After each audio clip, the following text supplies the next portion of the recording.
ہمیں بھی اپنے اندر پیدا کرنا ہے، اور جب یہ ڈر آتا ہے تو اطاعت جو ہے وہ خود بخود ہو جاتی ہے. یہ ایک بہت بڑی چیز ہے.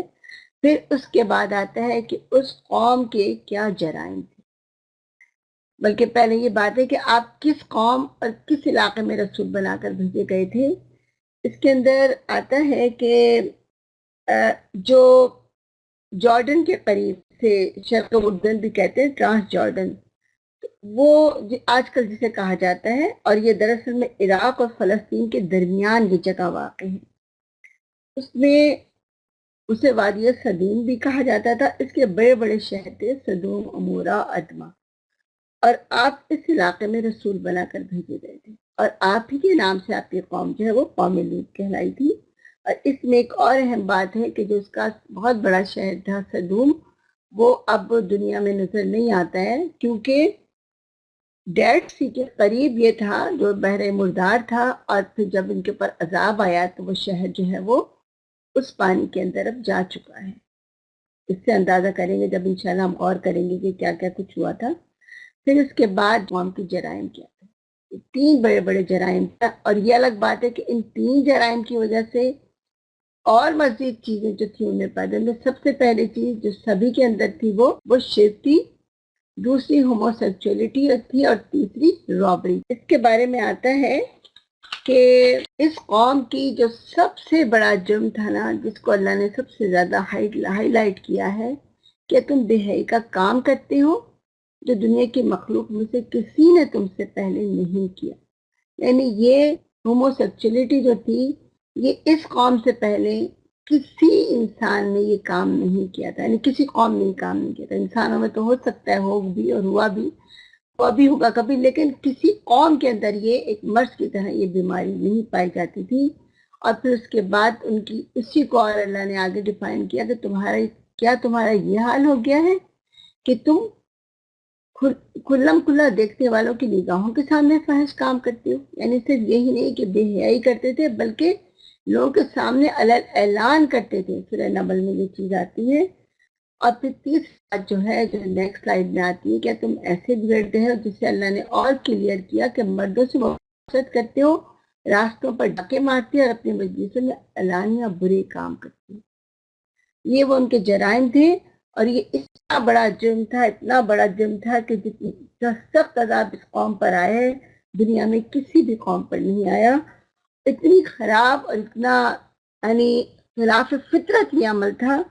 لیکن اس کے باوجود بھی جب ہم تاریخ اٹھا کر دیکھتے ہیں تو ہمیں یہ بات ملتی ہے کہ جو یونانی فلاسفر تھے، ان یونانی فلاسفر نے اس اخلاقی خرابی کو، اس اخلاقی برائی کو جو ہے ایک اچھائی کے طور پہ پیش کیا. انہوں نے لوگوں کے سامنے بات رکھی، یہ تو بہت اچھا کام ہے جو یہ لوگ کرتے ہیں. اور پھر اس کے بعد آج میں اور آپ جن حالات میں رہ رہے ہیں، ہمیں سب کو اندازہ ہے کہ اس وقت ہمارے سامنے کتنا بڑا چیلنج ہے. ہمیں پتہ ہے کہ جس ملک میں ہم رہتے ہیں یہاں پر یہ لیگلائز ہے. اس کو یعنی اب ہم اس کو کیا نام دیں، ہم اسے کیا کہیں، کہ یقیناً اس ملک کے اندر بہت ساری خوبیاں، بہت ساری اچھائیاں ہیں، لیکن یہ اتنی بڑی برائی ہے اور اتنی بڑی خرابی ہے کہ یہاں کے جو لوگ ہیں، جو حکمران ہیں، ان کے لیے یہ کوئی برائی نہیں. انہوں نے نہ صرف یہ کہ اس کو لیگل کیا ہے، بلکہ ان کو اتنے رائٹس ہیں جتنے اور دوسرے لوگوں کو حاصل ہیں. اور ان رائٹس کی وجہ سے نہ صرف یہ کہ ان کی چیزیں بڑھتی چلی جا رہی ہیں، بلکہ اگر ہم آج جیسے ہم دیکھ رہے ہیں کہ جو ہمارے اسکول ہیں وہاں پہ بھی اس چیز کو ہم فیس کریں. ہم سب اس کے اوپر بہت پریشان ہیں کہ ہم اپنے بچوں کو کیسے یہ چیز سمجھائیں. اس کے لیے میں یہی بات آپ کے سامنے رکھوں گی کہ ضرور اپنے بچوں کو قوم لوط کا قصہ سنانا چاہیے، اس کے واقعات بتانے چاہیے. ہم تو یہ سوچتے رہ جاتے ہیں ہم بچوں کو کیسے بتائیں، ہم یہ بات کیسے کہیں، لیکن بچے اپنے اسکولوں میں بہت کچھ سیکھ لیتے ہیں. تو ہماری ذمہ داری ہے کہ ہم بچوں کو بتائیں، اور پھر ہم انہیں یہ بھی بات سمجھائیں کہ جب کسی قوم میں یہ چیز ہوئی تو اللہ تعالیٰ نے اس قوم کے ساتھ کیا کیا، ان کا انجام کیا ہوا. یہ آج کی ایک بہت بڑی ضرورت ہے. یہ کام ہر ماں کی ذمہ داری ہے کہ وہ یہ کرے، اور حضرت لوط علیہ السلام کا ایک قصہ اپنے بچوں کو سنائے، اور پھر ان کو بتائے کہ اب ہمیں اس برائی کے ساتھ کس طرح اپنے آپ کو بچانا ہے. کیونکہ ہمیں اندازہ نہیں ہوتا بچے کیا کیا کچھ اسکولوں میں فیس کر رہے ہوتے ہیں. اللہ تعالیٰ ہم سب کو اس سے اپنی حفاظت اور اپنی پناہ میں رکھے اور ہمیں اس سے اپنی رحمتوں سے بچا لے. پھر جو ان کا دوسرا جرم تھا جو یہاں پر ہے کہ راستوں پر ڈاکے مارتے ہیں. تو اس قوم کے بارے میں مختلف چیزیں آتی ہیں کہ ان کی بستیوں میں جب کوئی شخص آتا تھا نا تو جیسے کوئی بیچارہ بھٹکا ہوا کوئی سوداگر کوئی بیچارہ تاجر وہاں سے گزر رہا ہوتا اور وہ کہتا چلو میں رات یہاں گزار لیتا ہوں تو وہ اس کو اس طرح لوٹتے تھے کہ اس کے جسم کے کپڑے تک اتار لیتے تھے. اگر وہ ان سے کھانا مانگتا تھا تو اس کے اوپر ہنستے تھے. حالانکہ یہ طریقہ ہوتا تھا بستیوں کا کہ کوشوں کو ہوٹلیں تو تھی نہیں, لوگ جس بستی میں جاتے تھے وہاں کے لوگ اس کو کھانا کھلاتے تھے, لیکن وہ اس پر بھی اس کو کھانا دینے تو بہت دور کی بات ہے, اس کو لوٹ لیتے تھے اور اس کے جسم کے کپڑے تک اسے اتار لیتے تھے اور حتیٰ کہ وہ آدمی وہیں پر بیچارہ ایڑیاں رگڑ رگڑ کر مر جاتا تھا.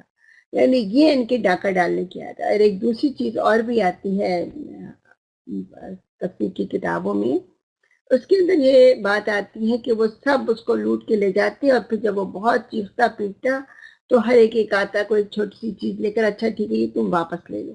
تو وہ کہتا ہے یہ اتنی سی چیز لے کر میں کیا کروں گا, یہ بھی اپنے پاس رکھو. ہر ایک کو چھوٹی چھوٹی چیز لا کر اس کو دکھاتا اور کہتا اچھا یہ تم لے لو.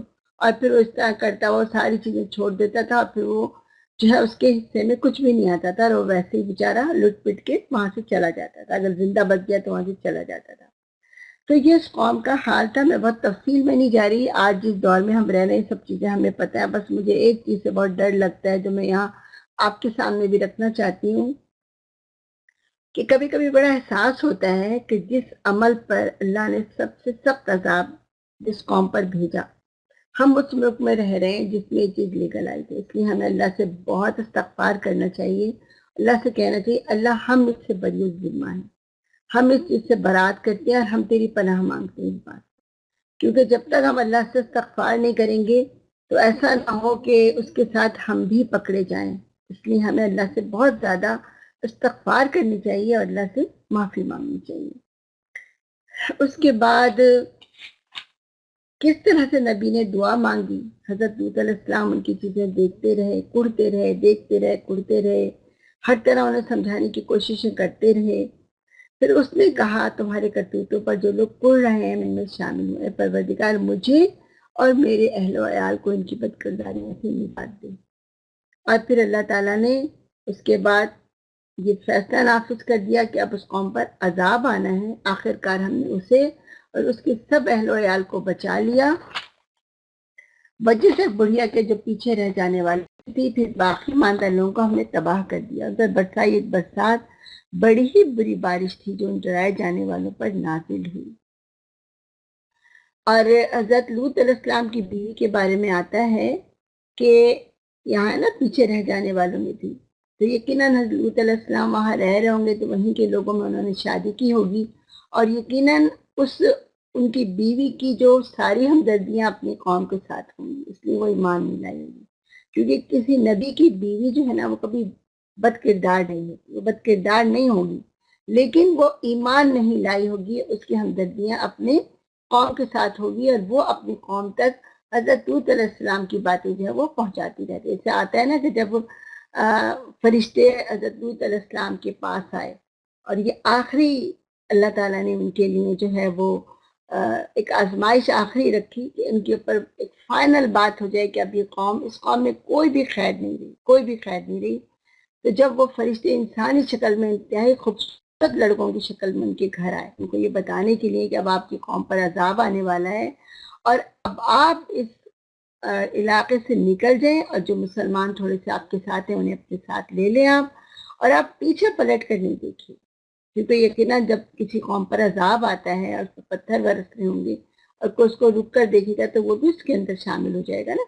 یعنی اس طرح کہ اس پر بھی مصیبت نہ ٹوٹ پڑے. تو اللہ نے کہا کہ پیچھے مڑ کر نہ دیکھنا, بس اس جگہ سے تیزی سے صبح ہونے سے پہلے پہلے جگہ کو چھوڑ دو. لیکن اللہ نے کہا جب وہ نوجوان لڑکے آئے, میں بات آپ کے سامنے رکھ دوں کہ جب وہ نوجوان لڑکوں کی صورت میں فرشتے آئے تو یقیناً ان کی بیوی نے ہی بات باہر لوگوں تک پہنچائی ہوگی, یا اگر نہیں بھی پہنچائی گئی تو وہ لوگ اس طاق میں خود ہی ہوں گے. پھر اس کے بعد جو واقعہ پیش آیا کہ وہ جس طرح سے ان کے گھر پر ٹوٹ پڑے یہ وہ آخری چیز تھی جس نے ثابت کر دیا کہ اب ان لوگوں کے اندر کچھ بھی باقی نہیں رہا ہے اور بس قوم پر عذاب آ جانا چاہیے. اور پھر کیا ہوا؟ پھر عذاب آیا، اور اس عذاب کی صورت کیا تھی کہ اللہ نے کہا آخر کار ہم نے اس سے اور اس کے سب اہل و عیال کو بچا لیا، جو ابھی میں نے آپ کے سامنے رکھا. صبح پاؤ پھٹتے یکایک زور کا دھماکہ ہوا اور ایک ہولناک زلزلے نے ان کی بستیوں کو کرپٹ کر کے رکھ دیا. یعنی والکانک ایرپشن ہوتا ہے نا، کہ جب بہت زلزلہ آتا ہے، جب زلزلہ آتا ہے اور بہت شدید زلزلہ ہوتا ہے، اس میں بہت ساری چیزیں ہوتی ہیں، اور اگر نہیں بھی ہوتی تو اللہ کے حکم سے اللہ جو چاہے وہ کر سکتا ہے. کہ نہ صرف یہ ہوا کہ زمین ہلی، نہ صرف یہ ہوا بلکہ اللہ نے ان کے اوپر آسمان سے پتھر برسائے، یعنی اور ایک طوفانی ہوا سے ان پر پتھراؤ کیا گیا. یعنی پکی مٹی کے پتھر برسائے گئے، ایک طوفانی ہوا سے ان پر پتھراؤ کیا گیا. اور پھر اس کے بعد آگے یہ بات بھی آتی ہے کہ زلزلے کے شدید جھٹکوں کے ساتھ گیس پیٹرول زمین سے نکل کر بھڑک اٹھے اور سارا علاقہ جل کر خاک ہو. حضرت ابراہیم علیہ السلام نے فرشتوں سے یہ بات کہی تھی جب وہاں عذاب کی بات ان کے سامنے آئی. جب حضرت ابراہیم علیہ السلام نے اس کے بعد نکل کے آگے دیکھا تو انہوں نے اس علاقے کو اپنی آنکھوں سے جلتے ہوئے دیکھا وہاں سے دھواں اٹھ رہا ہے. کہ دھواں اٹھتا ہوا تو دیکھ سکتے تھے نا، جب کہیں بہت بڑے علاقے سے دھواں اٹھتا ہے تو بہت دور تک اس کے دھوئیں کے بادل جاتے ہیں. تو اللہ تعالیٰ نے اس طرح اس قوم کو تباہ کر دیا. اس لیے یہ بات آتی ہے پیارے نبی کریم صلی اللہ علیہ وسلم کے زمانے میں. تو یہ کوئی بھی واقعہ کہیں پہ بھی یہ نہیں ہوا تھا، لیکن آپ کے بعد کچھ واقعات ایسے ہوئے جب کسی ایک شخص کو پکڑا گیا تو سوچا گیا کہ اس کی سزا کیا ہو. یعنی اسلام میں تو زنا کی سزا ہے نا، تو اس کی کیا سزا ہو. تو حضرت علی رضی اللہ عنہ نے یہ بات کہی کہ اس کو تلوار سے قتل کر دیا جائے، اس کی لاش کو جلایا جائے. تب ابوبکر صدیق نے بھی اس سے اتفاق کیا. نہیں دیکھیں وہاں پہ بھی ان لوگوں کو اللہ تعالیٰ نے جلایا. یعنی صرف اتنا ہی نہیں ہوا کہ ان کے اوپر پتھر برسائے گئے، ان کے اوپر زلزلہ آیا اور ان کو تباہ و برباد ان کی بستیوں کو الٹا گیا، بلکہ اس کے ساتھ جو دوسری چیز ہوئی وہ ان کا پورا علاقہ جو ہے وہ جلا کر خاک کر دیا گیا. تو اسی طرح یہی بات یہاں پر بھی آتی ہے، لیکن اس میں کچھ لوگوں کی کچھ اور بھی رائے ہے. کچھ لوگوں کی یہ بھی رائے ہے کہ کوئی بہت اونچی بلڈنگ سے انہیں نیچے سر کے بل گرا دیا جائے، اس کے اوپر پتھر برسائے جائیں. یہ پیارے نبی کریم صلی اللہ علیہ وسلم کی شریعت کے حوالے سے چیز ہمارے سامنے آتی ہے. میں نے آپ کے سامنے مختصر سا رکھی ہے یہ بات، اس لیے کہ انشاءاللہ آگے حضرت یوسف علیہ السلام کا واقعہ ہے، اور اللہ تعالیٰ ہمیں اس کو بہترین طریقے سے سمجھنے والا اور ہمیں سے غور کرنے والا بنائے. پورے قرآن کے اندر سب سے تفصیل سے جو قصہ بیان ہوا ہے اور پوری ایک صورت میں ہوا ہے، ویسے تو حضرت موسیٰ علیہ السلام کا تفصیل سے ہوا ہے، لیکن دو قصہ ایک صورت میں پوری تفصیل سے، یعنی اس کے 12 رکوع ہیں اور یہ اس کی صورت نمبر بھی 12 ہی ہے. وہ حضرت یوسف علیہ السلام کا قصہ ہے. اس سے اللہ تعالیٰ نے قرآن میں احسن القصص کہا ہے، یہ بیسٹ اسٹوری ان دا قرآن. اس سے بہترین اسٹوری جو ہے نا اللہ نے کوئی اور ہمیں اس طرح سے نہیں بتائی جتنی اچھی طرح اللہ تعالیٰ نے ہمیں اس بات کو سمجھایا. اس کا مطلب یہ کہ اس قصے کے اندر ہمارے لیے بہت سارے پہلو، بہت ساری چیزیں ہیں جسے ہمیں سمجھنے کی ضرورت ہے. میں کوشش کروں گی کہ میں آپ کے سامنے بات رکھ سکوں، لیکن مجھے یہ لگ رہا ہے کہ شاید پورا حق ادا نہیں ہو سکے گا. ہم ایک چیز سوچ لیں گے، غور کر لیں گے، اور انشاءاللہ اس پر ہمیں آگے بھی سوچتے رہنا پڑے گا، کیونکہ بہت تفصیلی قصے کو بہت مختصر سے ٹائم میں ہم ہر چیز کو بیان نہیں کر سکیں گے. لیکن انشاءاللہ اللہ تعالیٰ مجھے توفیق عطا فرمائے. مجھے یہ صورت بہت اچھی لگتا، مجھے یہ پورا قصہ بہت اچھا لگتا ہے، لیکن آپ کو بھی بہت اچھا لگتا ہوگا اور لگے انشاءاللہ. اور انشاءاللہ اس سے ہم بہت کچھ سیکھیں گے. یہی وہ صورت ہے جس کے بارے میں آتا ہے سورہ یوسف اور سورہ مریم. جنت میں جنتی لوگ سب سے زیادہ پڑھیں گے. ایک میں ایک مرد کی حیا کی کہانی ہے اور ایک میں ایک عورت کی حیا کی کہانی ہے نا. حضرت یوسف کی حیا کی کہانی سورہ یوسف میں بیان کی گئی ہے. حضرت یوسف علیہ السلام جو تھے، اللہ نے ان کی آزمائی جو تھی وہ بچپن سے کی. یعنی ایک ہوتا ہے نا بقیہ انبیاء کرام بڑے ہوئے ان کے سامنے آزمائی تھی، ان کی آزمائی بچپن سے تھی. ایک تو یہ جب پیدا ہوئے، ان کے چھوٹے بھائی جب پیدا، اس کے بعد ان کی ماں دنیا سے چلی گئی. اور دوسری بات جو اس کے سامنے آپ میں سے بہت سے لوگوں کو باتیں پتہ بھی ہوں گی، ہم ان کو ریمائنڈ کریں خالی، کہ یہ جب چھوٹے سے تھے یقیناً یہ اور ان کے بھائی، اور یقیناً ماں نہیں تھی حضرت یوسف، حضرت یعقوب علیہ السلام جو ان کے والد تھے اور جو خود بھی نبی تھے، کہ نا ان کا تھوڑا خود بخود ایک ہوتا ہے نا، ماں نہیں ہے تو تھوڑی سی توجہ زیادہ ہو جاتی ہے ان بچوں کی طرف. لیکن ہوتا یہ تھا کہ خود بخود جو انشاءاللہ ہم آگے دیکھیں گے کیا کیا آزمائشیں آئیں، کہ ان کے بھائیوں نے ان کے ساتھ کیا کیا، اور پھر اس کے بعد کس طرح مصر کے میں بیچے گئے، اور کس طرح پھر وہاں گئے اور وہاں کس طرح آزمائشیں آئیں، لیکن اللہ کے حکم سے وہ آزمائش میں کامیاب رہے. وہ 30 سال کی عمر میں، حضرت یوسف علیہ السلام 30 سال کی عمر میں مصر کے حکمران بنے. 80 سال تک، 80 ایئرس تک انہوں نے بلا شرکت غیر وہ وہاں حکمرانی کی، اور 110 سال کی عمر میں انہوں نے وفات پائی. یعنی اس سے اندازہ ہوتا ہے کہ کس طرح ان کی پوری زندگی کتنی زیادہ مسائل میں بھی تھی، اور پھر اس کے بعد کس طرح اللہ نے انہیں حکمرانی کی. یہ وہ قوم، یعنی یوسف علیہ السلام کی قوم وہ ہے.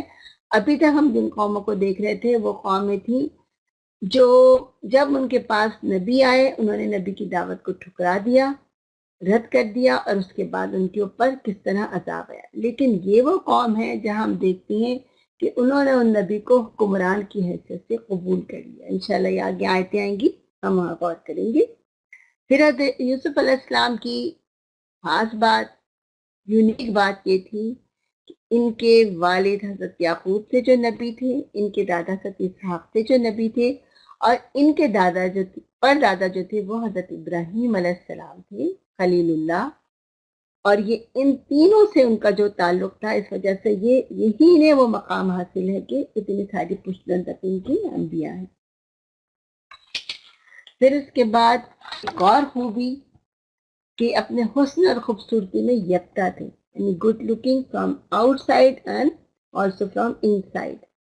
اندر بھی اتنی ہی، یعنی حسن سیرت بھی ویسے ہی تھی، حسن صورت بھی ویسے ہی تھی. اللہ نے خاص چیز ان کو عطا کی تھی.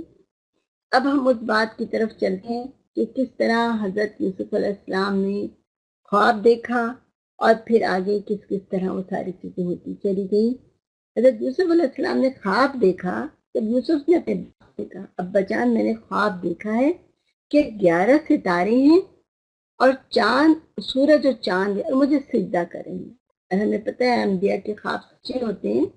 حضرت یوسف علیہ السلام بے شک چھوٹے تھے، لیکن اللہ تعالیٰ نے ان کو ایک سچا خواب دکھایا. حضرت یعقوب علیہ السلام یہ جان گئے اس خواب کا مطلب کیا ہے، لیکن وہ نبی تھے. اور پھر انہوں نے یہ بات کہی اپنے بیٹے سے، اپنا یہ خواب اپنے بھائیوں کو نہ سنانا ورنہ وہ تیرے در پہ آزار ہو جائیں گے. حقیقت یہ ہے کہ شیطان آدمی کا کھلا دشمن ہے. جب خواب بتایا تو انہوں نے اس کو سمجھ لیا، اس کو تعبیر کیا ہوگی. انہوں نے کہا اپنے بھائیوں کو نہیں سنانا. ہم باقی بھائیوں کی بات بعد میں کریں گے. یہاں ایک بات میں آپ کے سامنے رکھ دیتی ہوں کہ دیکھیں یہاں پہ نا ایک باپ اور بیٹے کا تعلق بتایا گیا ہے اس آیت میں، کہ کس طرح بیٹا جو ہے وہ اپنی ہر بات اپنے باپ کو کہتا ہے. یہ وہ چیز ہے جو باپ اور بیٹے میں ہونی چاہیے. یہ وہ چیز ہے جو بچے میں اور ماں میں ہونی چاہیے کہ بچہ جو ہے وہ اپنے والدین کو اپنا سب سے قریبی چیز سمجھے، اور اس کی جو بھی چیز ہو نا وہ اپنے والدین کے ساتھ شیئر کرے، انہیں بتائے. اگر ہمارے گھروں میں یہ چیز ہوگی تو ہمارے کبھی خرابیاں نہیں ہوں گی. بہت ساری خرابیاں جو ہو سکتی ہیں وہ ٹھیک کی جا سکیں گی، اور اگر ایسا نہیں ہوا تو شاید یہ کام نہ ہو سکے. تو یہ بات جو ہے وہ ہمیں ایک لیسن دیتی ہے. پھر جو دوسری چیز آتی ہے کہ برادرز آف یوسف علیہ السلام plotted an evil against him. حضرت یوسف علیہ السلام کے بھائیوں نے ان کے خلاف ایک چال چلی ہے نا. وہ چال کیا تھی؟ چلو یوسف کو قتل کر دو، اسے کہیں پھینک دو، کہیں تمہارے والد کی توجہ، تاکہ تمہارے والد کی توجہ صرف تمہاری طرف ہو جائے. ایک کام کر لینے کے بعد پھر نیک بن رہنا.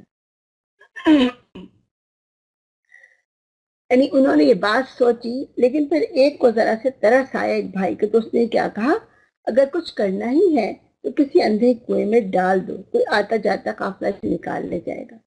یعنی اس نے پھر یہ کہا کہ ایسا نہیں کرو، قتل نہیں کرو، بلکہ اگر تمہیں کرنا ہی ہے کہ یہ والد کی نظر سے ہٹ جائے تو پھر اسے اندھی کنویں میں پھینک دو، کوئی نکال لے گا، کم از کم قتل نہیں کریں اس کو۔ دیکھیے اس میں جو چیز ہمیں نظر آتی نا کہ نبی کے گھر میں وہ بچے، کہ وہ بھی نبی کی اولاد ہے نا، لیکن ہم دیکھتے ہیں حسد وہاں پہ بھی کام کرے۔ حسد بہت بری چیز ہے۔ حسد کے بارے میں آپ کو پتا ہے نا کہ جیسے آگ جو لکڑی کو جلاتی ہے، ایسے حسد کیا کرتا ہے، ساری نیکیوں کو جلا کر خاک کر دیتا ہے۔ تو یہ وہ چیز ہے کہ حسد کی آگ جو ہے نا انسان سے کیا کچھ کروا لیتی ہے، اس سے اندازہ ہوتا ہے۔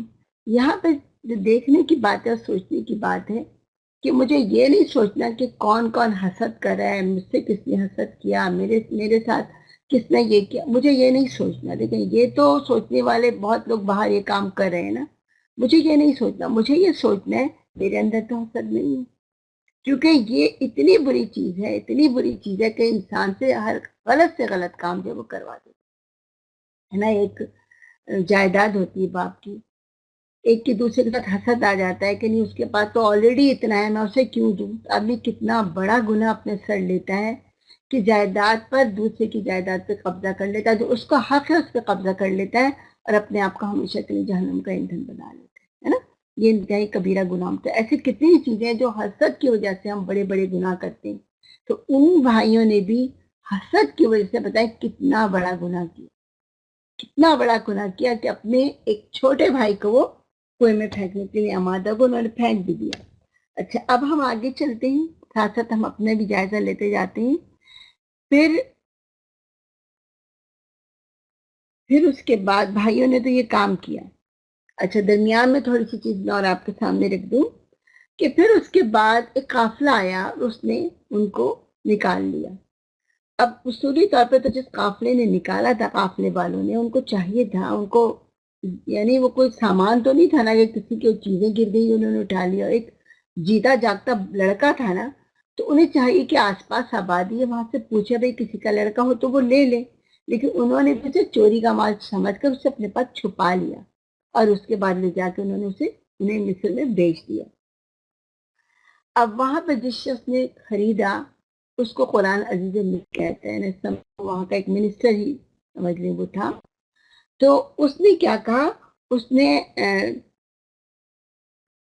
اس سے کہا، اپنی بیوی سے کہا کہ اسے اچھی طرح رکھنا، بعید نہیں کہ ہمارے لیے مفید ثابت ہو یا ہم اسے بیٹا بنا لیں، یہی رکھنا بھی۔ تو کہتے ہیں نا حضرت عبداللہ بن مسعود رضی اللہ عنہ کی حدیث میں یہ بات آتی ہے کہ 3 لوگ ہیں جو ہمیں تاریخ میں ملتے ہیں جنہوں نے بہت صحیح لوگوں کو پہچانا۔ ان میں ایک یہ شخص بھی ہے جو عزیز مصر ہے، حضرت یوسف علیہ السلام کی کو بالکل صحیح پہچانا کہ ان کے اندر کیا خوبیاں ہیں۔ اسی طرح ایک ان کا واقعہ آتا ہے جو حضرت موسیٰ علیہ السلام نے جن عورتوں کے بکریوں کو پانی پلایا تھا نا، ان میں بھی ایک نے کہا کہ اس کو غلام رکھیں، اپنا نوکر رکھیں جو کہ مضبوط اور امانت دار، اس نے بھی صحیح پہچانا تھا۔ اور تیسرا حضرت ابوبکر صدیق رضی اللہ عنہ جنہوں نے حضرت عمر کو صحیح پہچان کر انہیں خلافت دی۔ یہ 3 اس میں باتیں لکھی تھی، مجھے بہت اچھی لگی، میں نے کہا میں آپ کے ساتھ شیئر کروں۔ تو اس نے یہ بات کہی اور پھر اس نے اتنا کیا کہ اس نے اپنی ساری پراپرٹی کا رسپانسبل جو ہے نا حضرت یوسف علیہ السلام کو بنا دیا، اور اللہ تعالیٰ نے کیا کیا، اس کے ذریعے انہیں معاملہ فہمی کی تعلیم دینے کا انتظام کیا۔ ورنہ حضرت یوسف علیہ السلام تو جس علاقے کے تھے، قبائلی نظام تھا، وہاں کوئی پورا سسٹم نہیں تھا، وہاں سے آپ اٹھ کر آئے تھے، ان کے اندر اپنی نیکی، تقوی، یہ ساری تو بہت اعلیٰ چیزیں تھیں، لیکن انتظام کیسے ہو جو انہیں نہیں آتا تھا ایک مملکت کا، اللہ تعالیٰ نے یہ انتظام انہیں سکھانے کے لیے وہاں پہ بھیجا۔ اب دیکھیں ایک طرف یہ ہے کہ وہ ایک آزاد انسان سے غلام بن گئے، پھر دوسری چیز آپ دیکھیں ایک باحیا انسان کے لیے جو کچھ پھر وہاں پر ہوا وہ اور بھی تکلیف دہ چیز تھی، کیونکہ ایک حیادار عورت اور ایک حیادار مرد، ان دونوں کے لیے چیز سب سے تکلیف دہ ہوتی ہے۔ کوئی بے حیائی کا کام ان سے ہو یا کوئی بے حیائی کے کام کرنے کی کہیں صورت پیدا ہو، یعنی وہ اس چیز کو کبھی برداشت نہیں کر سکتے۔ اسی طرح ہوا کہ پھر وہ جو اس کی بیوی تھی جو عزیز مصر کی، یعنی جس عورت کے گھر میں وہ تھے، وہ اس پر ڈورے ڈالنے لگی اور وہ دروازے بند کر کے بولی آ جا۔ یوسف نے کہا خدا کی پناہ، میرے رب نے تو مجھے اچھی منزلت بخشی اور میں یہ کام کروں؟ ایسے ظالم کبھی فلاح نہیں پایا کرتے۔ یعنی آپ دیکھیں کہ اس شخص نے جو انتہائی نیک انسان تھا، اس کے ساتھ وہ عورت جو اس کے آقا سمجھ لے، مالک سمجھ لے، جو اس کے جس نے انہیں سارا اپنے گھر کا انتظام دیا ہوا تھا، وہ عورت ان کے ساتھ ایسی بات کر رہی تھی۔ اب ان کے لیے اپنے آپ کو بچانا، یعنی اسی گھر میں وہ رہ رہے ہیں اور وہ اپنے آپ کو بچانے کی کوشش کر رہے ہیں، تو انہوں نے کس طرح اپنے آپ کو بچایا؟ اس میں ایک بڑی اہم بات ہے کہ آگے اللہ نے کہا اللہ برہان رب، یعنی اگر وہ اللہ کی برہان نہیں پاتا، دلیل کو نہیں پاتا، تو شاید وہ غلطی کر جاتا، لیکن اللہ اپنے نبیوں کو، اپنے نیک بندوں کو آگاہ کرتا ہے اور ان کے اندر یہ نیکی پیدا کرتا ہے کہ وہ اپنے آپ کو بچا سکیں، تو اللہ نے انہیں ان بچنے کی توفیق دی۔ اور یقیناً نبی کی غلطی جو ہے وہ امت کی غلطی ہوتی ہے، ایک عام انسان کی غلطی ایک عام انسان تک وہ رہتی ہے، اس کے اثرات، لیکن جو آدمی جیسے جیسے کسی بھی چیز میں آگے بڑھتا جاتا ہے، اس کی غلطی جو ہے وہ سب پر اس کا امپیکٹ پڑتا ہے۔ جیسے ایک ماں کی غلطی پورے گھر پر اثر ڈالتی ہے، ایک باپ کی غلطی بھی پورے گھر پر اثر ڈالتی ہے۔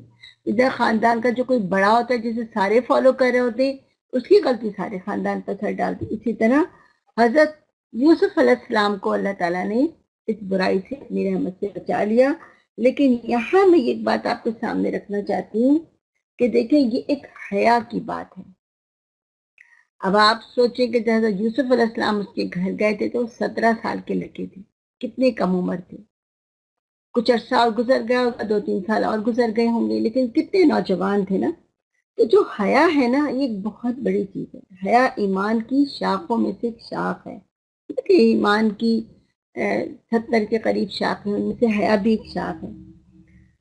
اب حیا کن کن چیزوں میں ہونی چاہیے، یہ میں ذرا سا آپ کے سامنے رکھنا چاہ رہی ہوں۔ دیکھیں حیا جو ہے نا آدمی کی گفتگو میں بھی ہوتی ہے، حیا آدمی کے مذاق میں بھی ہوتی ہے، حیا انسان کی جو میٹنگ یا محفلیں ہوتی ہیں ان میں بھی حیا ہوتی ہے، حیا زندگی کے ہر پہلو میں حیا ہوتی ہے، حیا انسان کی سوچوں میں بھی ہوتی ہے۔ جب آدمی کی سوچیں خراب ہو جاتی ہیں تو اس کے اندر پھر حیا نہیں رہتی، اور پھر حیا انسان کی نگاہوں میں بھی ہوتی ہے۔ اس لیے اللہ نے قرآن میں کہا ہے کہ نگاہوں کی، اپنی نگاہوں کو بچاؤ، یعنی غض بصر کیا ہے؟ اپنی نگاہوں کو بچاؤ، اور وہ مردوں اور عورتوں دونوں کے لیے اللہ نے کہا ہے۔ اور اگر یہ نگاہوں کی حفاظت ہوتی ہے نا تو آدمی اپنی ہر طرح اپنی حفاظت کر سکتا ہے۔ حالانکہ آج جس دور میں ہم رہ رہے ہیں نا، یہ وہ دور ہے جس کے اندر یہ احساس ہوتا ہے کہ یہ حیا جو ہے نا نگاہوں کی، یہ تو بہت کم رہ گئی، بہت کم رہ گئی، اور ہمیں اللہ سے دعا کرنی چاہیے کہ اللہ ہمیں نگاہوں کی بھی حیا دے، ہمیں گفتگو کی بھی دے، ہمارے مذاق بھی ایسے بے حیا مذاق نہیں۔ آپ نے کبھی دیکھا ہوگا بے حیا باتیں بعض لوگ کرتے ہیں اور سب مل کے ہنستے ہیں، لیکن جس کے اندر حیا ہوتی ہے اس سے یہ بے حیائی کی باتیں برداشت نہیں ہوتی، اس لیے کہ یہ بے حیائی کی باتیں جو ہے نا انہی لوگوں کو اچھی لگتی ہے جن کے اندر حیا نہیں، جن کے اندر حیا ہوتی ہے انہیں کبھی اچھی نہیں لگتی۔ تو یہ ایک مرد کی حیا کی کہانی ہے جس میں بڑے پہلو ہیں، بہت سارے پہلو اور بہت ساری چیزیں جن پر ہمیں سوچنا بھی چاہیے۔ کچھ پر ہم ابھی سوچیں گے لیکن سب پر نہیں سوچ سکتے، انشاءاللہ کچھ پر ہم بعد میں بھی سوچیں گے۔ یہاں پر دیکھیں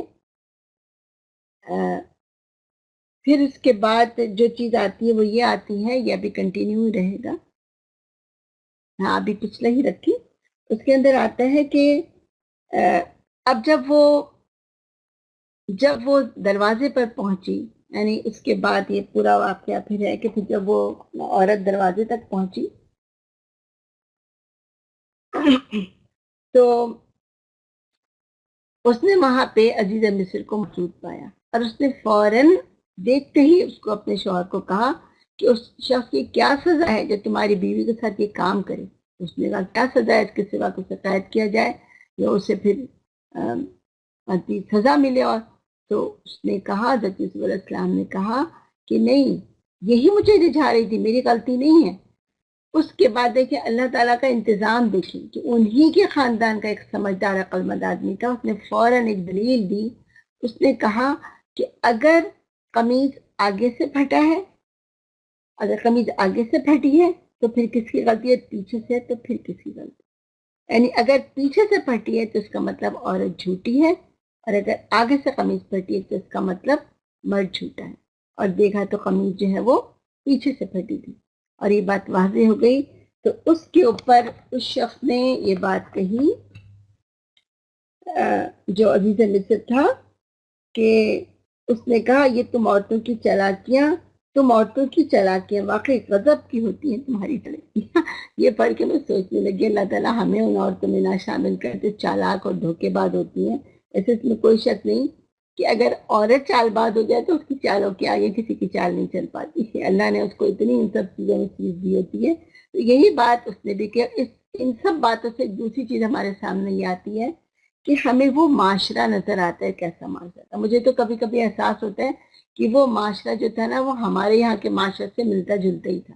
اس سے آج یہاں پہ ہمیں لگتا ہے نا کہ ایک دور تھا جب مرد برے تھے، پھر رفتہ رفتہ مردوں کی برائی کے بعد نا جب مرد برے ہوتے ہیں تو ایسا تو نہیں ہوتا نا، وہ پھر رفتہ رفتہ عورتوں میں برائیاں آتی ہیں. تو آج اس دور میں ہے تو ہمیں لگتا ہے کہ وہ برائی آج ہم باہر کے معاشرے کو دیکھتے ہیں. اللہ ہمارے گھروں کی محافظت فرمائے. ہم باہر کے معاشرے کو دیکھتے ہیں تو ہمیں لگتا ہے کہ نہیں سب برابر ہو گئے. اب تو برائی میں یہ نہیں کہ مرد ہی برے ہیں، نہیں، اب عورتیں بھی وہی کام کریں جو مرد کریں، ہر بری چیز میں وہ بھی اسی طرح شریک ہیں. تو اب اس کے بعد یہ اس نے ان کو حضرت یوسف علیہ السلام کے لیے جو کوشش کی اور اللہ تعالیٰ نے ان کی اس نیکی اور اس حیا کی وجہ سے انہیں بچا لیا.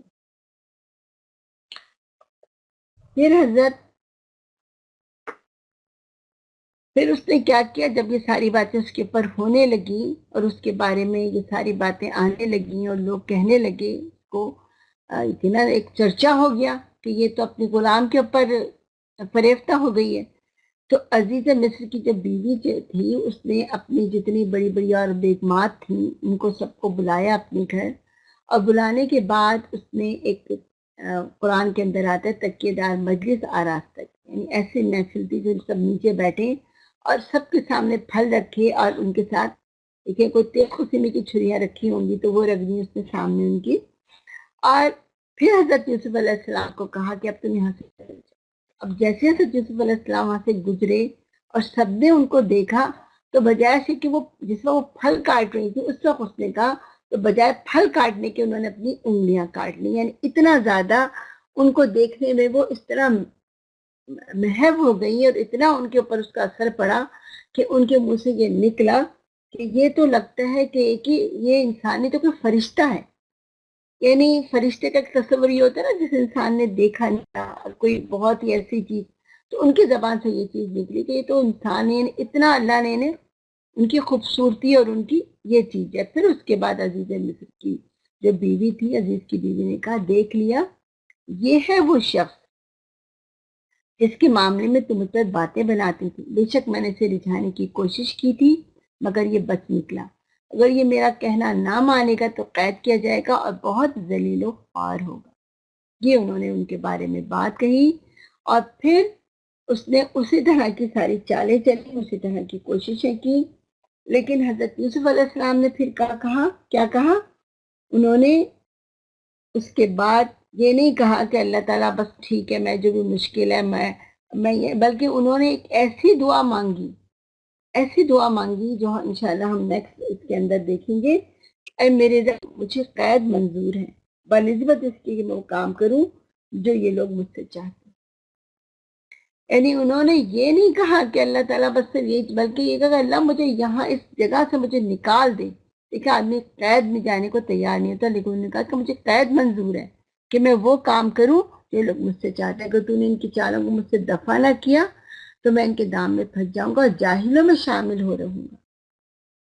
کتنی بڑی بات ہے حضرت یوسف علیہ السلام کی کہ وہ انہوں نے قید کو منظور کیا لیکن انہوں نے اس چیز کو منظور نہیں کیا. تو اصل میں آپ یوسف علیہ السلام کو قید میں ڈالا جانا دراصل آپ کی اخلاقی فتح اور مصر کے پورے طبقہ عمرہ حکام کی اخلاقی شکست کا اعلان تھا. یہ بات واضح ہو گئی تھی کہ اصل میں ان کا پورا جو معاشرہ ہے وہ کتنا خراب ہے. وہ اپنی عورتوں کی اصلاح نہیں کر سکتے تھے، وہ اپنے معاشرے کو ٹھیک نہیں کر سکے. معاشرہ اتنا کرپٹ تھا تو حضرت یوسف علیہ السلام نے جیل میں جانا پسند کیا.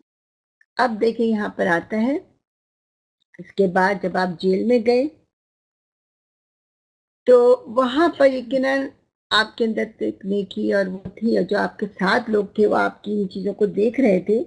تو اس قید خانے میں 2 غلام اور بھی ان کے ساتھ داخل ہوئے. ایک روز ان میں سے ایک نے ان سے کہا کہ میں نے خواب میں دیکھا ہے کہ میں شراب کشید کر رہا ہوں. دوسرے نے کہا میں نے دیکھا ہے میرے سر پر روٹیاں رکھی ہیں اور پتے ان کو کھا رہے ہیں. دونوں نے کہا ہمیں اس کی تعبیر بتائیے، ہم دیکھتے ہیں آپ ایک نیک آدمی ہیں.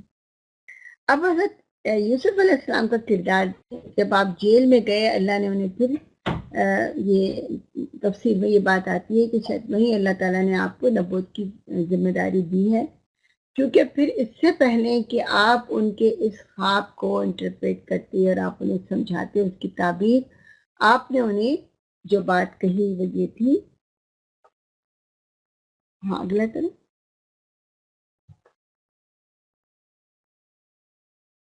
ہاں، آپ نے انہیں کہا بجائے اس کہ آپ نے انہیں یہ بات کہی کہ اے زندہ کے ساتھیوں. ہاں، یہ تو پھر وہ ہے کہ جو آپ نے کس طرح جو آتا ہے، اس سے پہلے آپ نے ان سے کہا کہ میں تمہیں بتاؤں، اس سے پہلے میں تمہیں جب کھانا ملے گا اس کے بعد میں بتاؤں گا. اور پھر آپ نے انہیں اس وقت ان کے ساتھ دعویٰ کیا، انہیں دین کی دعوت دی. میں نے اس میں سے صرف ایک آیت کا صرف یہاں لکھا ہے کہ زندہ کے ساتھ یہ تم خود ہی سوچو کہ بہت سے متفرق رب بہتر ہے یا وہ ایک جو سب پر غالب ہے. اب اس میں ہی یہ جو ہے 3-4 آیتیں ہیں، آیت نمبر 40 تک ہے. تو یہاں پر آتا ہے کہ انہوں نے اپنے آباء و اجداد کا بھی ذکر کیا، حالانکہ اس سے پہلے انہوں نے کبھی نہیں ذکر کیا کہ وہ کس کے بیٹے ہیں، وہ کون ان کے دادا ہیں، لیکن یہاں انہوں نے اس کو بتایا. تو یہاں جو چیز آتی ہے نا کہ دعویٰ کرتے وقت انہوں نے اس لیے کیا کہ یہاں ضرورت تھی، ورنہ دائی کبھی خود کو پروموٹ نہیں کرتا بلکہ لوگوں کا تعلق ہمیشہ اللہ کے ساتھ جوڑتا ہے. اور یہاں لیکن انہوں نے چونکہ اس کی ضرورت تھی اس لیے انہوں نے اس بات کو بیان کیا. اور یہ پورا جو ان کا ایک خطبہ سمجھ لیں 3-4 آیت کا ہے، یہ اس پوری صورت کی جان ہے. اور حضرت یوسف علیہ السلام سے کی پوری ان کی جس طرح انہوں نے اپنی نبوت کی ذمہ داری کو پورا کیا، اس کو بہترین طریقے سے یہاں نے ہمارے سامنے کلیئر کرتا ہے. لیکن چونکہ یہ ہمارا خاص ٹاپک نہیں ہے اس لیے میں مختصر آپ کے سامنے صرف رکھ رہی ہوں. اس میں ایک اور چیز بھی آتی ہے، یہ کہ اس میں ایک حکمت تبلیغ بھی ہے کہ آپ نے جب ان کو ضرورت تھی، جب انہوں نے بات پوچھی تو سب سے اچھا وقت تھا کہ ان کو وہ چیز بتائی جائے جس کی انہیں ضرورت ہے. اور اس کی ضرورت انسان کو کس کی ہے کہ اس کو بتایا جائے کہ دراصل تمہارا رب کون ہے، تمہیں کس کی اطاعت کرنی ہے. یہ پوری تفصیل سے کافی بڑی انشاءاللہ آپ کو کبھی موقع آپ ضرور پڑھیے گا. پھر اس کے بعد آتا ہے کہ انہیں تو انہوں نے بتا دیا، اور یقیناً جو بتایا وہ یہ کہ ایک کو کہا کہ تم جو ہو وہ بادشاہ کو جا کے شراب پلاؤ گے، دوسروں کو بتایا کہ تمہیں پھانسی ہوگی اور تمہیں جو ہے وہ پرندے تمہارا گوشت نوچ کے کھائیں گے. تو پھر اس کے بعد جب وہ ایک جو آزاد ہو گیا، جو بادشاہ کے پاس گیا اور اسے شراب پلاتے معمور تھا وہ وہاں پر، تو اس بادشاہ نے کوئی خواب دیکھا. اور خواب کیا تھا کہ 7 موٹی گائیں کو 7 دبلی گائیں کھا رہی ہیں، اور 7 بالیں ہری اور 7 سوکھی. اور انہوں نے جب یہ بات بتائی اور اس نے کہا کہ یہ، تو اس نے کہا کہ مجھے ذرا سے نا مجھے جانے دیں یوسف علیہ السلام کے پاس، میں ان سے پوچھ کر آؤں گا اور شاید کہ وہ جان لے اور بھی بتا سکے، کیونکہ اس کا مطلب جو تھا وہ کوئی بھی ان کے دربار کے لوگ نہیں بتا سکے. انہوں نے کہا یہ تو پریشان خوابوں کی باتیں ہیں، ہم تو ان کا جواب نہیں دے سکتے. تو انہوں نے کہا کہ ٹھیک ہے. وہ یوسف علیہ السلام کے پاس گئے. نہ صرف یوسف علیہ السلام نے اس خواب کی تعبیر بتائی بلکہ انہوں نے وہ طریقہ بھی بتا دیا کہ کس طرح اس تمام حالات سے نکلا جائے، ہے نا. انہوں نے بتایا کہ 7 سال تک تم لوگ کھیتی باڑی کرتے رہو گے، اس دوران جو فصلیں تم کاٹو گے ان میں سے تھوڑا سا حصہ تمہارے خوراک کے کام آئے گا، اس کو تم نکال لینا، باقی کو اتنی میں رہنے دے. تو 7 سال بڑے سخت آئیں گے، اس زمانے میں سب غلہ کھا لیا جائے گا جو تم اس وقت کے لیے جمع کرو گے، اور اگر کچھ بچے کا تو بس وہی جو تم نے محفوظ کر رکھا ہوگا. پھر انہوں نے یہ بھی بتا دیا کہ 1 سال آئے گا جس میں باران رحمت سے لوگوں کی فریاد رسی ہوگی وہ رستے چھوڑیں گے. لیکن کتنی بڑی بات ہے کہ نہ صرف یہ بلکہ انہوں نے وہ چیز بھی بتا دی کہ تمہیں اب کرنا کیا ہوگا. یہ وہ میسج تھا. جب وہ بادشاہ کے پاس گیا تو اس نے پہچان لیا کہ یوسف علیہ السلام کا ٹیلنٹ کیا ہے نا, سمجھ گیا وہ اس بات کو. پھر یوسف علیہ السلام کے بارے میں آیا کہ اب انہیں جیل سے ریلیز کر دینا ہے, انہیں جیل سے نکال دینا ہے. حضرت یوسف علیہ السلام کو جب یہ بات کہی گئی, کسی کو بھی جب کہا جائے کہ اب تمہیں یہ جو تم اتنے عرصے سے جیل میں اب تمہیں یہاں سے اب تمہیں ریلیز کریں, تم چلے جاؤ, ہر شخص کا بس فوراً مجھے تو نکال دیں, اس سے اچھی کیا بات ہے. لیکن حضرت یوسف علیہ السلام نے بڑا مقام تھا, انہوں نے کیا کہا کہ واپس جا اور اس سے پوچھ کہ ان عورتوں کا کیا معاملہ ہے جنہوں نے اپنے ہاتھ کاٹ لیے تھے, میرا رب ان کی مکاری سے واقف ہے. یہ بڑا پیارا پہلو ہے. انہوں نے عزیز مصر کی بیوی کا نام نہیں لیا اس لیے کہ وہ ان کے آقا کی بیوی تھی, انہیں اچھا نہیں لگا کہ اس کو بےعزت کیا جائے. یہاں ایک پہلو نکلتا ہے, جب کوئی کسی کے ساتھ احسان کرتا ہے نا, اس احسان کو آدمی کو ہمیشہ ریئلائز کرنا چاہیے, اس احسان کے حساب سے معاملہ کرنا چاہیے. انہوں نے اس شخص کا احسان مانا, اس لیے اس کا نام نہیں لیا. اور پھر اس کے بعد کیا ہوا, جب واپس گئے اور عورتوں سے پوچھا گیا تو ان سب عورتوں نے ایڈمٹ کی اپنی غلطی, اور انہوں نے کہا, جو عورتیں جو نے کہا حاشا للہ, ہم نے تو اس میں بدی کا شائبہ تک نہ پایا. اسی طرح جو عزیز مصر کی بیوی تھی, اس نے بھی فوراً کہا کہ اب حق کھل چکا, میں ہی وہ تھی جس نے اس کو بہکانے کی کوشش کی تھی, بے شک وہ بالکل سچا تھا. یعنی دونوں نے اپنی بات جو ہے وہ, ان عورتوں نے بھی اور عزیز مصر کی بیوی نے بھی اس چیز کو تسلیم کر لیا. اب یوسف علیہ السلام نے یہ بات کہی کہ عزیز یہ جان لے کہ میں نے اس کے ساتھ خیانت نہیں کی. یہ بڑی بات ہے کہ وہ جان لے کہ میں نے اس کے ساتھ خیانت نہیں کی. اور جو خیانت کرتے ہیں ان کی چالوں کو اللہ کامیابی کی راہ پر نہیں لگاتا. اس لیے بھی ہمارے لیے ایک پوائنٹ ہے, جب کوئی ہمارے ساتھ بھلائی کرے ہم اس کے ساتھ جواب میں بھلائی کریں. بس کوئی بھلائی کرتا ہے نا, لیکن پھر ہمارے اندر وہ اعلیٰ خوبی نہیں ہوتی, ہم اس کو کسی طرح نقصان پہنچانے کی کوشش کرتے ہیں, کیونکہ ہم اسے بہت ساری چیزوں میں اپنے سے آگے دیکھ رہے ہوتے ہیں. ہم کہتے ہیں اب ہم اسے ہماری بھلائی کی کیا ضرورت ہے, لیکن بھلائی کے جواب میں بھلائی کرنا بہت اہم ہے. پھر جب بادشاہ نے کہا کہ میرے پاس لاؤ, میں نے اپنے لیے مخصوص کر لوں, اور وہ اب آپ ہمارے قدر و منزلت رکھتے ہیں. دیکھیے ایک پورا گراؤنڈ تیار ہوا تھا. حضرت یوسف علیہ السلام نے اس ملک کو اپنے اخلاق سے فتح کیا تھا, کچھ نہیں تھا آپ کے پاس. یہ آپ کو مقام ملا کہ انہوں نے کہا آپ ہمارے قدر و منزلت رکھتے ہیں, آپ کی امانت پر پورا بھروسہ ہے. یوسف علیہ السلام نے کیا کہا, ملک کے خزانے میرے سپرد کر دیجئے, میں حفاظت کرنے والا بھی اور علم بھی رکھتا ہوں. آپ نے یہ نہیں کہا کہ ٹھیک ہے تم میری عزت کرو, عزت کرتے رہو, کیونکہ آپ کا جو مقام تھا, آپ کو اس ملک میں جہاں آپ تھے, جہاں آپ اتنے عرصے رہے تھے, آپ کو اس ملک کی اصلاح کرنی تھی. اور ایک نبی جو ہے وہ صرف خزانے نہیں مانگ رہا ہوتا کہ ملک کو کوئی سامان دے دو, بلکہ اصل میں انہوں نے وہاں کی حکمرانی مانگی تھی. اور پھر اس نے وہاں کا جو حکمران تھا اس نے انہیں حکمرانی پوری ملک کی دے دی, اور انہوں نے اس ملک کو اسی اسٹائل پہ چلایا جس طرح اللہ چاہتا تھا. ایک بہت بڑی چیز ہے کہ نبی کبھی بھی صرف اپنی ذات کے لیے نہیں مانگتا, بلکہ اس لیے مانگتا ہے تاکہ وہاں پر وہ نظام اور وہ طریقے نافذ کیے جا سکیں جو اللہ تعالیٰ نے بتائے ہیں, جس کے لیے انبیاء کرام آیا کرتے ہیں. اب اس کے بعد جو چیز ہے وہ بہت پیاری ہے, کہ اس سب کے بعد اسی دوران ہم دیکھتے ہیں کہ جو ان کے بھائی ہیں وہ سب بھی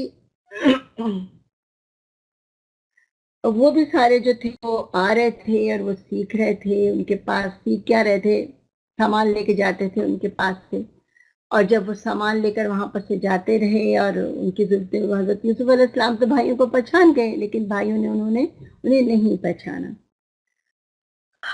اور یقیناً وہ برائیاں جو انہوں نے ان کے ساتھ کی تھی, ان کے جواب میں حضرت یوسف علیہ السلام مسلسل بھرائی کرتے رہے. میں تفصیل میں نہیں جاؤں گی وہ کتنی دفعہ اور کیا کیا کچھ ہوا, لیکن بس یہاں جو اہم بات ہے وہ یہ ہے کہ پھر رفتہ رفتہ ایک وقت وہ آیا کہ بھائیوں نے اپنی غلطی کو تسلیم کر لیا. جب حضرت یوسف علیہ السلام نے انہیں کہا میں ہی یوسف ہوں, تو وہ حیران رہ گئے, اچھا تم یوسف ہو.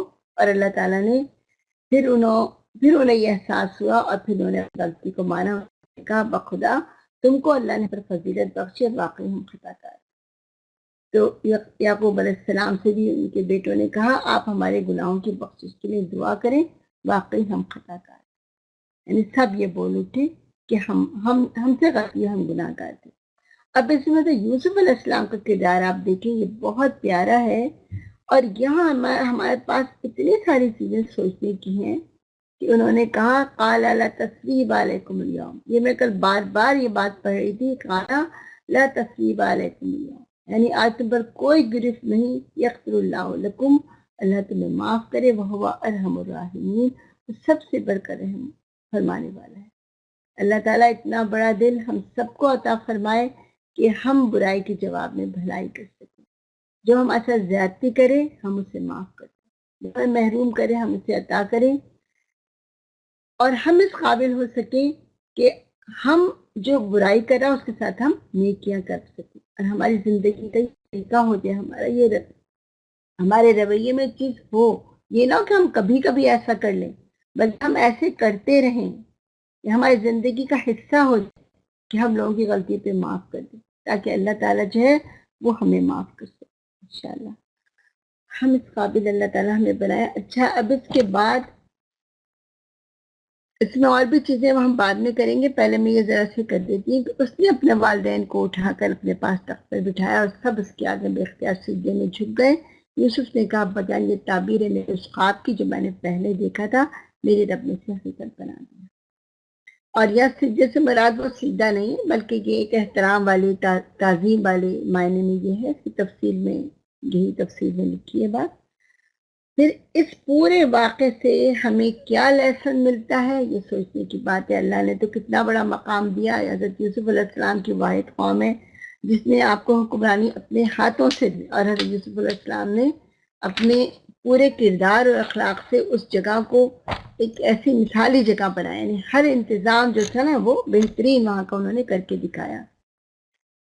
پھر اس کے بعد جو ان کی جو آخر کی دعا ہے، میرا تو نے مجھے حکومت بخشی، دیکھیں ایک نبی کا انداز، دیکھیں ایک عام انسان کا انداز اور ایک نبی کے انداز میں کتنا فرق ہوتا ہے۔ اے میرا تو نے مجھے حکومت بخشی، مجھ کو باتوں کی تہ تک پہنچنا سکھایا، زمین و آسمان کے بنانے والے تو ہی دنیا آخرت میں میرا سرپرست ہے، میرا خاتمہ اسلام پر کر، انجام کار مجھے صالحین کے ساتھ میں۔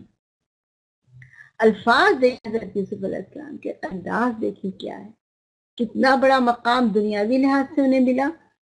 عام یعنی اگر ہم عام مسلمان، اگر ہم اپنے آپ ہی کو دیکھیں، اگر ہمیں تھوڑی سی کوئی چیز مل جائے تو ہماری کیفیت کیا ہو جاتی، ان کو کیا کچھ ملا، اور وہ کس طرح اللہ تعالیٰ سے کہہ رہے ہیں کہ زمین و آسمان کے بنانے والے تو ہی اصل میں تو میرا سرپرست ہے، تیری سرپرستی میں یہ سب کچھ میں نے کیا، ورنہ میں کس قابل نہیں تھا۔ اور پھر دعا کریں اللہ خاتمہ اسلام پر کریں، جب وہ یہ کر رہے ہیں تو پھر ہمیں اور آپ کو کتنی ضرورت ہے یہ کہنے کی، اور یہ کہ مجھے صالحین کے ساتھ۔ اب میں آپ سے یہ بات پوچھوں گی کہ صالحین اور اچھے لوگوں کے ساتھ ملنا، ان کے ساتھ رہنا، ان کے ساتھ تعلق قائم کرنا، ان کے ساتھ خوش رہنا، یہ کتنی بڑی خوشی کی چیز ہے، یہ بتائیے آپ، کیا واقعی اچھے لوگوں کی صحبت بہت بڑی چیز ہوتی ہے؟ کیا واقعی اچھے لوگوں کی صحبت سے ہمیں بہت کچھ خیر ملتا ہے؟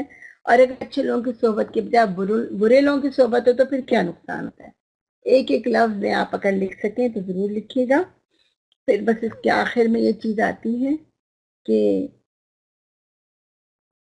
اس پورے سے جو ہمیں لیسن ملتا ہے، اگر تھوڑا سا ٹائم ہے، اگر آپ اس میں لکھ سکتی ہیں تو آپ بتائیے کہ اس سے ہمیں کیا لیسن ملتا ہے، اس پورے واقعے سے، یوسف علیہ السلام کی زندگی سے، آپ کی اس پوری جو آپ کی تگدور رہی ساری زندگی کی جو آزمائشیں آئیں، اس سے ہمیں کیا لیسن ملتا ہے؟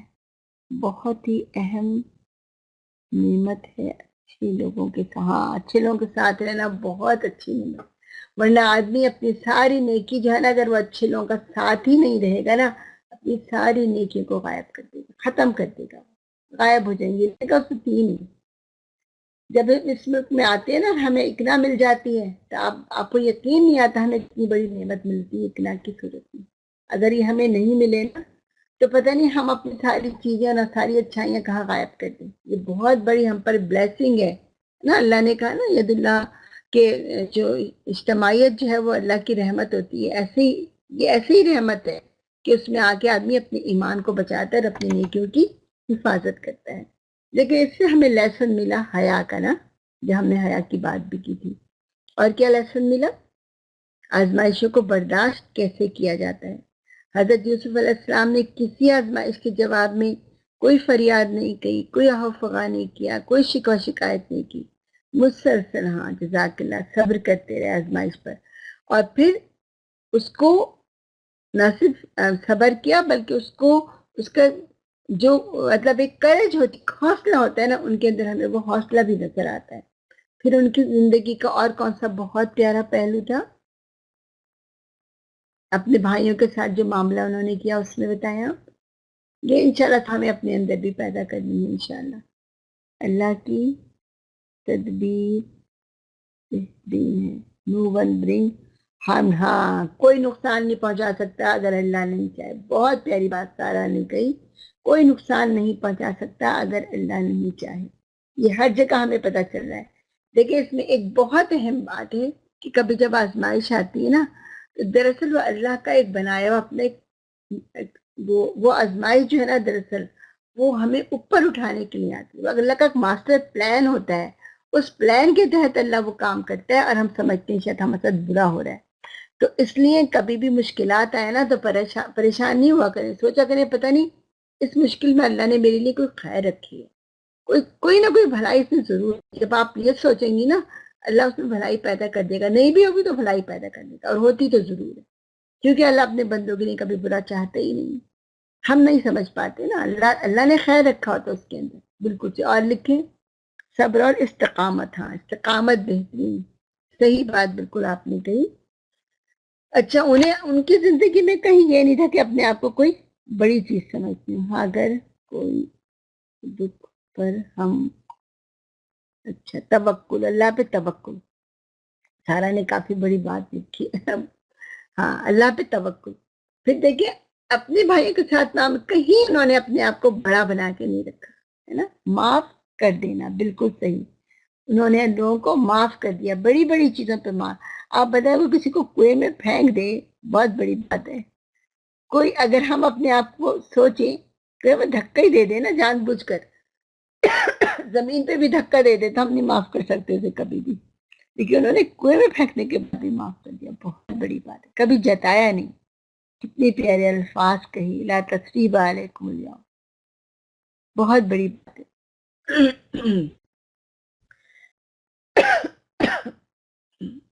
کوئی پکڑ نہیں، کچھ نہیں. اور بتائیے اور کیا تھی؟